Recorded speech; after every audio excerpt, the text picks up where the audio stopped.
The card's screaming at me today to offer some messages. Hello, beautiful, vibrant souls. If this message is for you, that's why it's landed on your timeline here today. You are so much better than the situation that you are trying to walk away from. And you're struggling to walk away from it because you have such pure intentions and such a beautiful soul. You see so much potential. You see potential. You see potential where they don't even see potential in themselves. And that is a beautiful quality for you to have. But it also leads to you holding on to things that are less than you. They violate your integrity and your honor. They're asking you to dim your shine a little bit. They're asking you to settle. They're asking you to lower your standards. Because isn't it better if you just lower your standards so we can make this work? Never. Ultimately, it is you, the one who is sacrificing. Beautiful, vibrant souls. This message here is that there is nothing out there worth sacrificing your soul for, your high vibration. For some of you, your celibacy. For some of you, it is just a period of healing that is required. And it's easy to just jump into something that's very distracting and that's fun and that's awesome because, yeah, it's summer, let's live a little. But this is not the summer for that. Not for you. This is a summer for you getting back in touch with yourself, for honoring yourself, for being in tune with who you are and what it is that you need, and focusing only on what it is that serves your greatest interest, your highest purpose for the long term.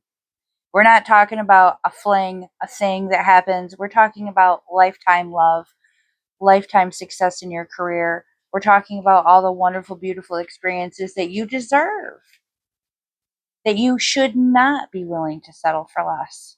These are the situations that you have earned. You have built yourself up to this point. So, no, do not look at potential as reality. If it was real potential, if it was reality based on skills and qualities and proper intentions, then they would. They would do the things. They would say the things. And if they are who they say they are, then they'll take those steps because you don't need to chase anything that isn't meant for you. I have really fallen in love with this Divine Flow deck because every single message in it, regardless of where you're at in your life, you're either going to relate to it now or you're going to relate to it at some point. Every single message is so solid, and these are gorgeous cards, absolutely stunning. Change. When the ego finally realizes the futility of trying to control everything, you arrive at the crossroads of your own spiritual evolution. We talk about that all the time, right? Detaching and releasing what's not yours. Because that's when you stop looking, that's when it shows up for you. When you stop needing it, that's when it shows up for you. When you realize that chasing things that aren't for you just leads you to something that you didn't want in the first place. You didn't know it. You thought you did want it, and the universe was trying to show you by keeping it just out of your grasp. The universe is like, baby, no, I know it's deceiving. No, stop. And you're like, no, it's mine. And you're running after it. As soon as you're like, you know what? I don't want that. Red flag here, red flag there. You finally start to realize what you were missing or what you were ignoring, what you're choosing to ignore. And you go, oh, lack of manners, low hygiene, low integrity, no intellectual capacity, no desire to improve and have a better life. All these things that you are willing to just ignore, whatever it is, whatever the case may be. You look at that and you were like, what? What was I thinking? Oh my gosh, what was I thinking? It's not a loss, right? Sometimes you learn true offering through loss. And you make a passionate invitation for love to take over and bring her own plan instead of the ego's.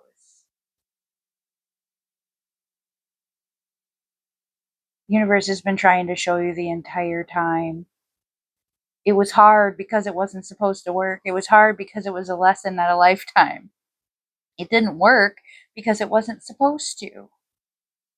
And that's why we need to let it go with gratitude. Be grateful, especially on today of all days, this beautiful portal of release to restore your vitality, to restore your true purpose, to allow yourself to be in full alignment and to increase that vibration until the only characters that can reach you are those that are in alignment themselves. That's what we're waiting for. And it's worth the wait. It's worth the wait because you're madly in love with yourself in the process. You don't need anything else to fulfill you. Just need you. We have growth and we have harvest. This is our season. This is our season. This is that season for planting those seeds for you and recognizing, you know what, when I invest in myself, nobody comes along and takes the fruits of my labor from me.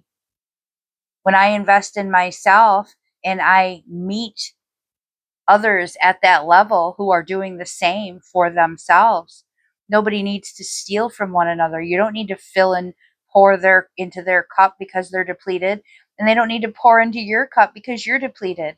Instead, you share the abundance. You have extra. You have more than enough. And it is that harvest that we continually give to others who have none of their own. They've done no investment in their own. They go from person to person, from bed to bed. They're homeless, homosexual. That's the word I'm looking for. The homosexuals that have nothing of their own. All the work that they do, and they have nothing to show for it because they go into somebody else's situation and expect that person to give, and they give nothing back. Well, when they get cut off finally, they still hadn't done anything for themselves. They didn't put anything away from a rainy day. So they put all that aside. They figured, well, as long as somebody's willing to give, I'll just go find the next victim. I'll go find the next person to continually feed into me. Why should I do any work for myself? And they find them. Those people are out there. They find them, these poor souls. Because we've been that person before, right? So we don't hate them. We know what it feels like, and we don't pity them either because we know it comes from a place of not fully loving themselves yet, and we want that for them, and we wish them the best. And when the next person picks up your leftovers, you say, "Oh, baby, I hope you find yourself someday. Much love to you. Many blessings. I pray for you. I pray that you don't let them take as much as they took from me in my state of ignorance and unknowingness, and that's okay. In my lowest state, they wanted to take advantage, and karma will get them, and that's fine. Let it happen. Enjoy the fruits of your labor because that's your growth. That's your work. You put that into yourself.